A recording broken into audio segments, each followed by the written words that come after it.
This is a guest essay by Nadav Ayal, a columnist for Yediot Aharonot, one of Israel's largest newspapers.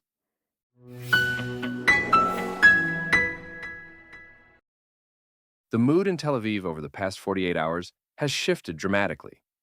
Television news opens day after day with the prospect of an American strike, presented as almost definite.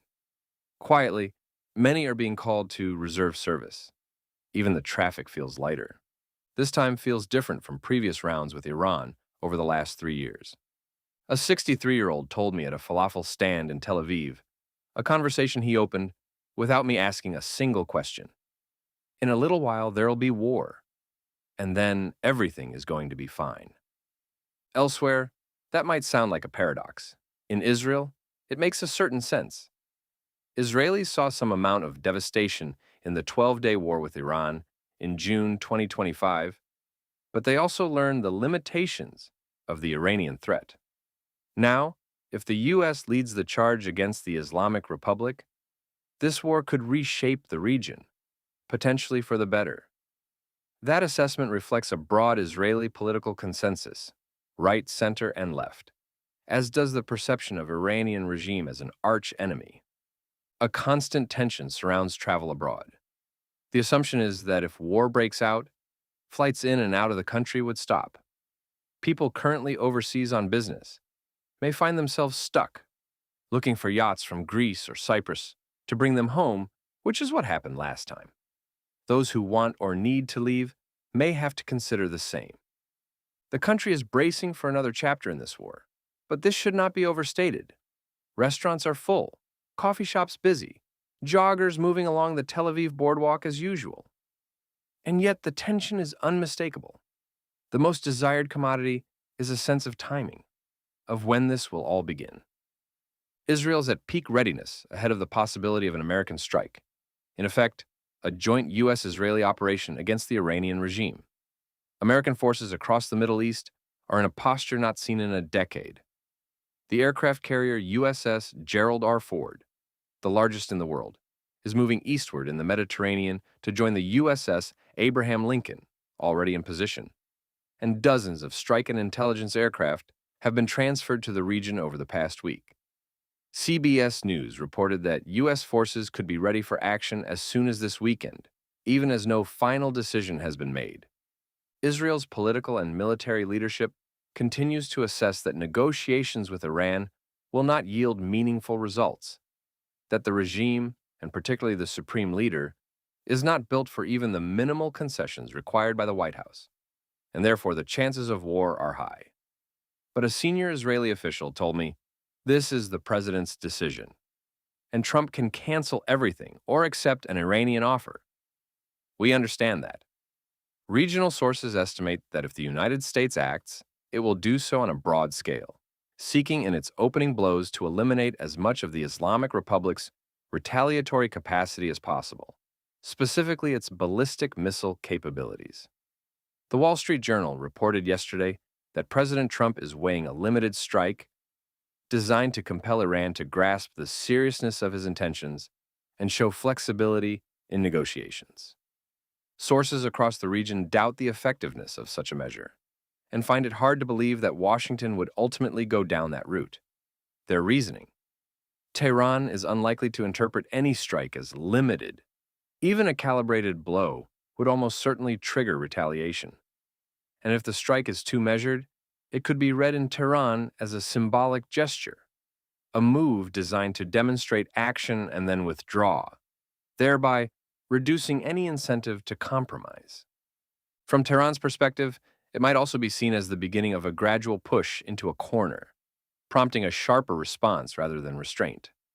At least for now, Tehran is promising escalation and has explicitly said it will fire with everything it has.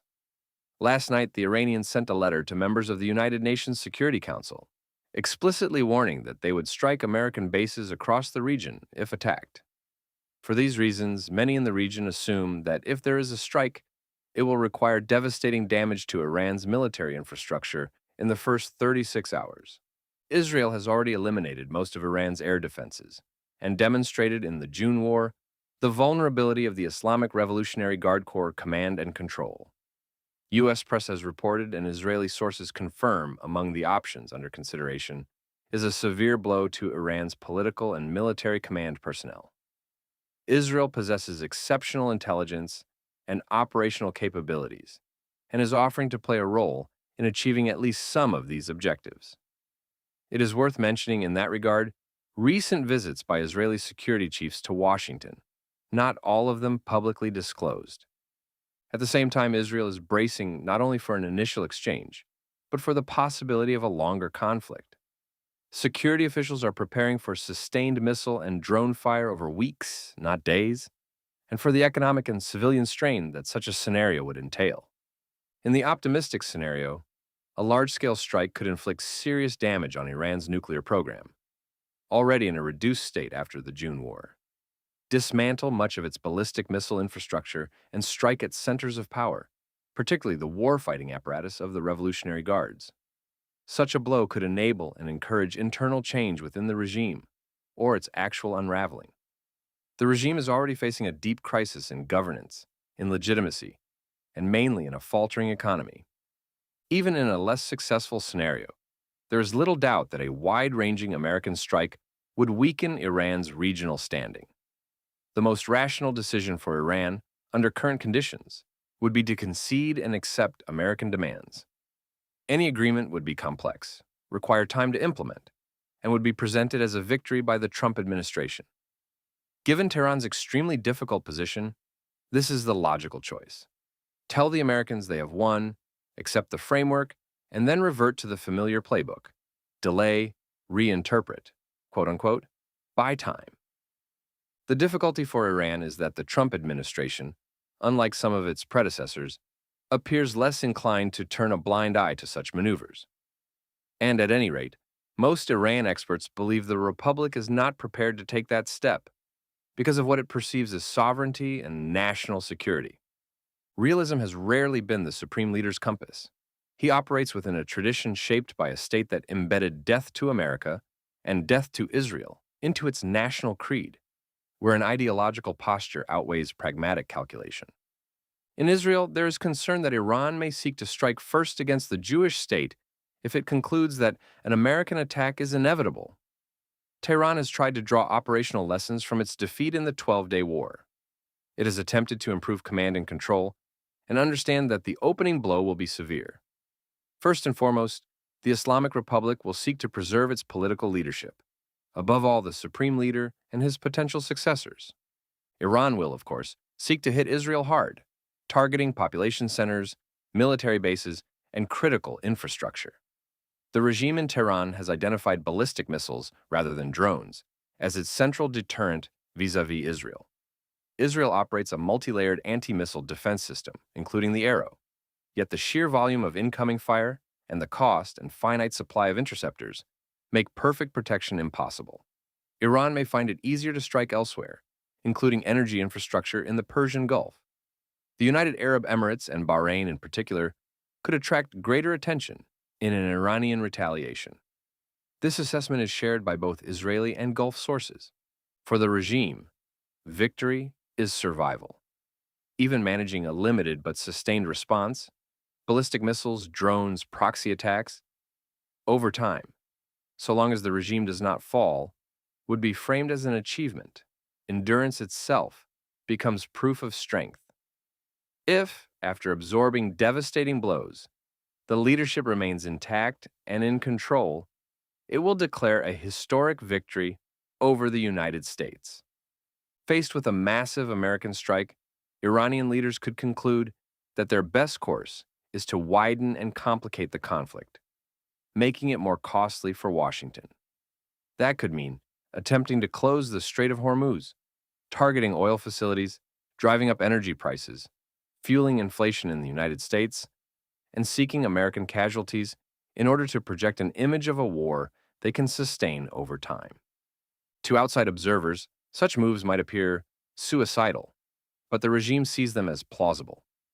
The alternative would be to give up its nuclear ambitions after years of sanctions and political cost already paid with interest, and its ballistic missile program, which it views as essential to its survival and not formally restricted by a treaty in the way the nuclear program is.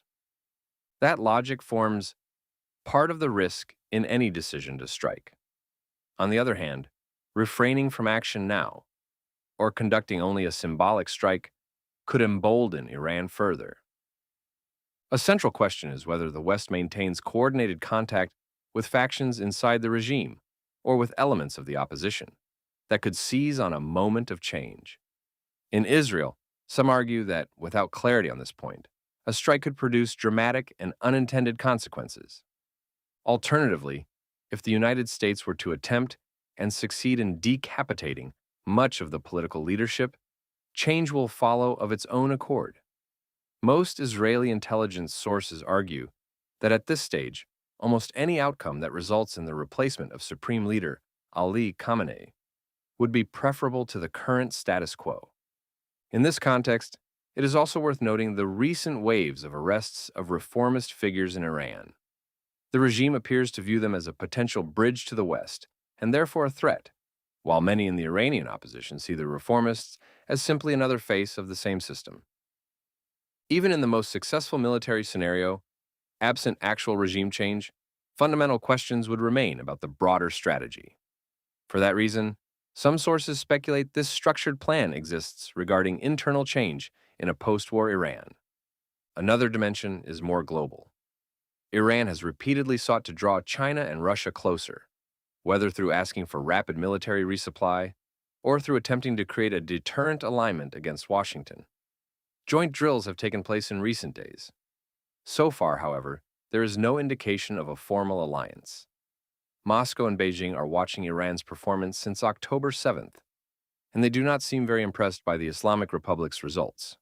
At the same time, a large and successful American campaign against Iran would be deeply disturbing for both China and Russia, the most significant strategic setback for them in the Middle East since the fall of Bashar al-Assad's regime in Syria, and far more consequential.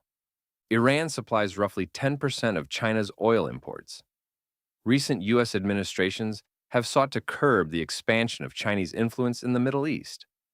The Biden administration, for example, framed normalization between Israel and Saudi Arabia, partly as a means of tightening American alignment in the region amid concerns about China. President Trump, with strong ties to Saudi Arabia and other regional states and powerful standing in Israel, has taken steps that severely limited Beijing's room for maneuver in the Middle East. A decisive blow to Iran would fit within an emerging American security doctrine, including broader efforts to reinforce global energy security at a time of rising demand. What began as massive demonstrations in Tehran could evolve into a moment with far-reaching repercussions for American strategy and for the broader rivalry with China.